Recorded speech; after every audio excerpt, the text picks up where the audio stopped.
As we've all heard today, we know that the economic success for a family is education, and a key to that is ensuring that young adults have opportunities beyond high school graduation. I am really excited about the panel we have here today with us to talk about the important role of college savings and asset development paired with mentoring and financial literacy. They're all going to talk about the work that they're doing from their unique perspectives.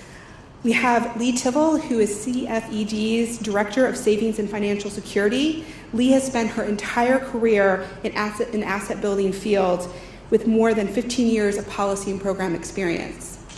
Cindy Wallace is the Vice Chancellor for Student Development at Appalachian State University. Cindy is an educator who has served Appalachian State for 28 years and has sought to ensure that the undergraduate experience is improved.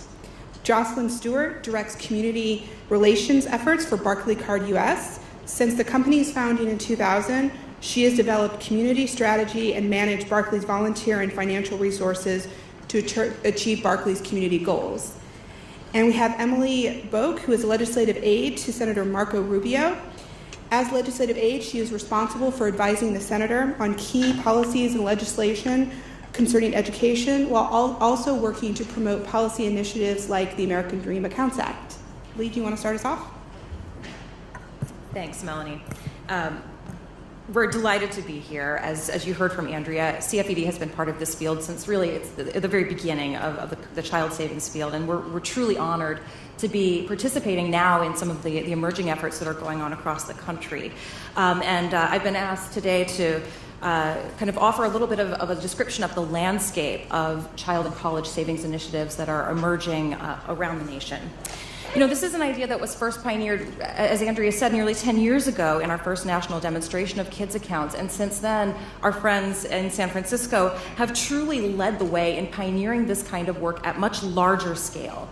And that has sparked significant excitement around the country in this area, to the extent that now there are child savings programs in various stages of development underway in literally a couple of dozen communities around the country. This is truly an idea that has, as we saw today with Senator Coons, has captured the imaginations of leaders at the federal, state, and local levels. Before I kind of offer some examples of what that's looking like, I want to start by sharing a few general trends that we're seeing in these kinds of initiatives across the country. First, we're seeing that most of the emerging initiatives are not designed as standalone savings programs. Rather, they are being embedded into existing large systems that are already reaching great numbers of kids and families where they are. Schools, college readiness programs, early childhood settings, those kinds of places. And each of these is seeking to achieve the universal goal that Jose described in their own way, serving every child in a particular school, in a particular community, even in a particular classroom. The second trend is that, again, sort of following the path of San Francisco's leadership, we are seeing public sector involvement present in almost every emerging child savings program, particularly those at meaningful scale. And that presence varies widely. It might be city or county government, a school district, a housing authority, a Head Start program. But in almost every one of these initiatives, there's a public sector role somewhere. And then third, we're seeing a focus not just on kids, but also on their parents, and a heavy emphasis from day one on strategies to keep kids and their families engaged in the programs and generate savings. We have learned that it's not enough just to open an account and hope for the best. We've got to ensure that we're touching kids and families at various points along the way and supporting and encouraging them to save, and that includes providing the financial education that they need to make the most of the opportunity. So I'm very briefly going to share a couple of examples of initiatives that are emerging at the federal, state, and local levels here. I want to just offer the caveat that these are good examples, but they are by no means a comprehensive list of everything that's out there. So just a quick sampling. Federally, of course, the exciting legislation like the American Dream Accounts that you've heard about today. Again, we're just delighted about this. But we're also seeing agency-level interest in the federal government. A notable example is through the Department of Education and their Gear Up initiative, gaining early awareness and readiness for undergraduate preparation. This is their college readiness program for 7th graders and on up. The department is looking to embed savings and financial education into Gear Up programming in a number of exciting ways. At the state level, In Colorado, the head of the state's Department of Human Services is working with CFED and the Aspen Institute's Ascend program to design a 2-generation child savings program that could serve as many as 10,000 kids a year in the family's child care program for working families. This is still in development, but what's really exciting is that it's coming through the state agency. It's the first time we've seen it at this kind of thing at that scale. And also this 2-generation approach that is also going to offer asset building tools and services to the parents as well as the kids. In other parts of the country, there are 15 states currently that incentivize deposits into 529 college savings accounts for low-income families. And there are some states that are even going above and beyond. In the last month or so, the Nevada State Treasurer announced plans to open a college account for every kindergartner in 13 of the rural counties in that state. And then locally, we're seeing a lot of other innovation, again, sparked in large part by our friends in San Francisco. Cuyahoga County and Cleveland was inspired to develop universal accounts for all kindergartners, and they've recently passed legislation to do that. It's going to reach about 14,000 kids a year in public, private, charter, and parochial schools. In Jackson, Mississippi, the mayor has been a champion for the last several years. We worked with the city there to embed children's accounts into the city's municipally run early childhood programs. Great story about this recently on the PBS Need to Know program. And in the Puget Sound in Washington State, the Seattle, King County, and Tacoma public housing authorities are in the design process for a pilot. So we're really seeing a tremendous diversity of stakeholders that are coming to the table and saying, this is something we think is an important missing piece of the puzzle for our communities.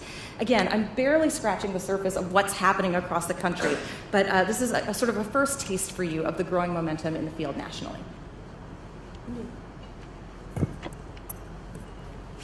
So I get to be the educator up here, and have been doing this for a while, and I can't tell you how exciting it is to have these financial partners in the room, because we desperately need you. If there has been one story that's resonated across the United States in the last few years, it has certainly been that college debt, and Jamira just shared her personal story of that, has been a problem that is more and more evident as tuition and fees rise in states. And I might add, the primary reason that they are rising is because state appropriations are dropping. I am from a public school in the beautiful mountains of North Carolina, part of the UNC system, and we have had a great tradition in North Carolina of supporting higher education at a very high level. My friends from California are one of the other states for whom affordability, we generally rank fairly high. But these last 4 or 5 years have brought economic challenges that few states have been able to cope with, not to mention our municipalities and others that we are sharing the conversation with today. But at Appalachian State, we have a long, rich history of serving an underserved region. We are in the heart of the Appalachian Mountains, and part of our legacy has been that of educating first-generation low-income individuals. While our history has changed a great deal over the last 100 years, the growth of that group of students, that is the demographic that is facing us in waves coming into college. They are our first generation students. And I think the question that has been placed here today is, how do we respond to that? And one of the things my university decided to do was to make as one of its signature programs an access program. And it is our commitment to college education and student success. And it is a debt-free commitment. And what we are doing is leveraging all of the kinds of possible support represented by people here with me today and discussed here in this room. And for many of you, I know, that are in the audience, have been very much a part of these discussions. Federal aid is absolutely our foundation. The Pell Grant is the defining federal program of the greatest financial need. For our access program, it's an estimated family contribution of 0, which means that family of 4 is earning approximately $23,000. Now, you tell me how you eat every month, much less save and support a child going to college. But with our students that we bring in every year, this is our commitment to them. And we look at building that financial aid package from Pell eligibility to our state need-based aid, any discretion, the third category that the university has in discretionary funds, and that differs widely from university to university and state to state. And that fourth category are these amazing areas of public support. Where do we raise private dollars? And that has been a commitment of our university in a comprehensive campaign. So we combine those very important investments. We build that package for that student, and it differs for every single student. And many of you in this room may have helped finance your own college education by doing that. A higher percentage of these students work than national average. 82% of our access scholars work. Our retention rates, our graduation rates, and their academic success either equals or exceeds that of an average student at Appalachian, even though their academic readiness profile through high school grades, et cetera, may not be as high. And you would ask, why is that when their obstacles have been so much greater? It is because of that second piece that we're talking about how you build a support program. The dollars are critical. No one can go to college without them. But if we don't match that with the kind of deep mentoring, the coaching, and the support, we cannot be successful here. And that huge default rate from colleges and that issue that students are dealing with, largely it is because they are not degree completers. That's another part of the data, the deep analytical approach to doing a program like this that we know.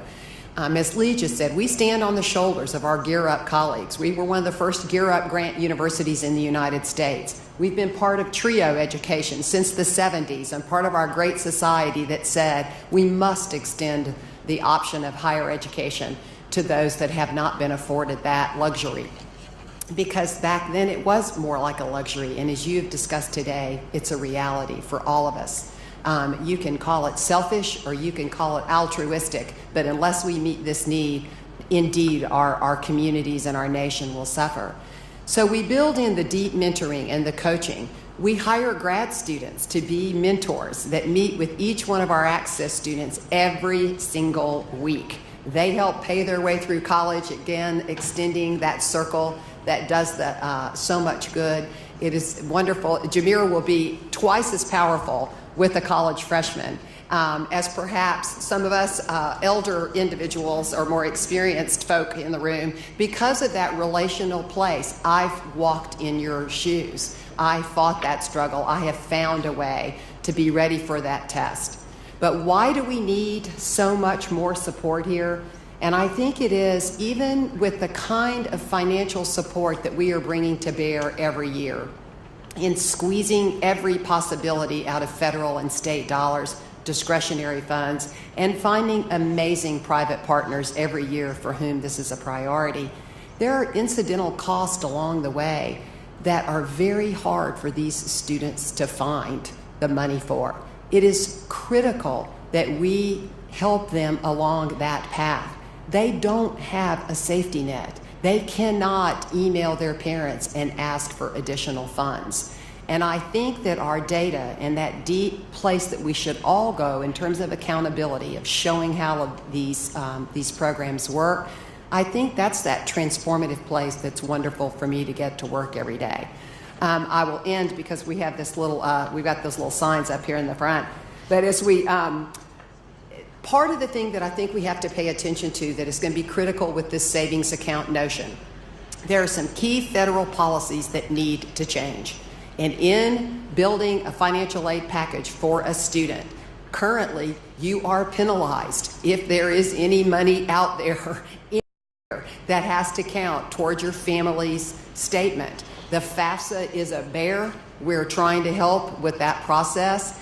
But summer jobs, money that is coming from a wonderful program like the kindergarten to college, we have got to change federal policy so that that individual is not penalized and that money truly can be used to support their education. I'm going to fly home to North Carolina tonight, and I will get to watch an Access scholar named Seth walk across the stage on Saturday.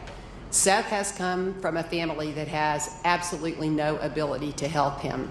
He's made a decision to not heat his house for the last 2 years, and trust me, I live in a cold clime.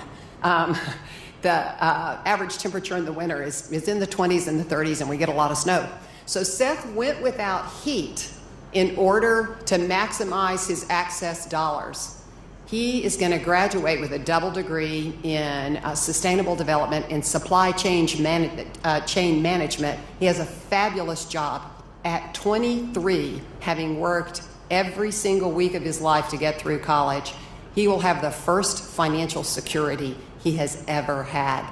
That's not just changing Seth's life, he's changing a generation. And I deeply appreciate the chance from Opportunity Nation and from our wonderful financial colleagues, and encourage all of us to work harder to do more. Thank you.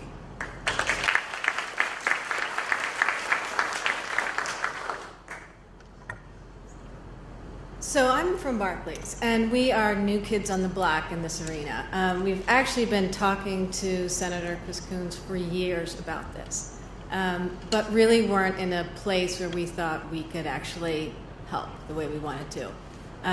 Some things have changed at Barclays, all for the good, especially if you sit in my seat, but we have a new CEO, and he is committed to being a different kind of bank. He has publicly stated our values, which include stewardship and respect and integrity, and this is the perfect project for us to work on. So that being said, the idea is, where do you start? I mean, the issues, as you've heard today, start as early as kindergarten and go all the way through getting through college. But we want to maximize our resources and the skills that we can bring. And so we looked at the entire continuum, and it became apparent to us that where we thought we could do the most help is in that later time where kids are in college but they can't get through college. I have a dear friend who I just found out is Cindy's friend, a person named Dr. Harry Williams, who runs Delaware State University. And the first time I spoke to him, he said, I said, what are your greatest challenges? And he didn't even hesitate. He said graduation rates. At Delaware State, 35% of the kids that start freshman year will ever graduate. And that to me was shocking. Then when we started digging into this issue, again, it became apparent through the Monitor Institute, which was mentioned in the film, that if you live in the lowest income quartile, less than $36,000 a year, 70% of those kids will graduate from high school, 60 will start college, but only 8% will ever graduate. And even if you go up to the next income quartile, which is less than $65,000, only 16% will ever graduate. And when you ask why, I mean, what is the main driver? It's financial. But many instances, it's little amounts of money, relatively speaking. It's under $500. No one should have to drop out of college for less than $500, especially if you've been brought up in poverty, you've made it through high school, you've made it into college. So Barclays is committed to trying to help do that. So how are we going to do it? We're going to create a website that helps kids get mentally and financially prepared for college. And again, we are not experts in this. So we have talked to many people in this room. We have brought in kids from Delaware State that are employed with us right now. We have a cohort of teachers. We have students from high school that are working with us. We have a guy from Zynga who's working with us on how to engage kids. We are talking to anybody who can help us really make this work. But basically the idea is sort of virtual mentoring.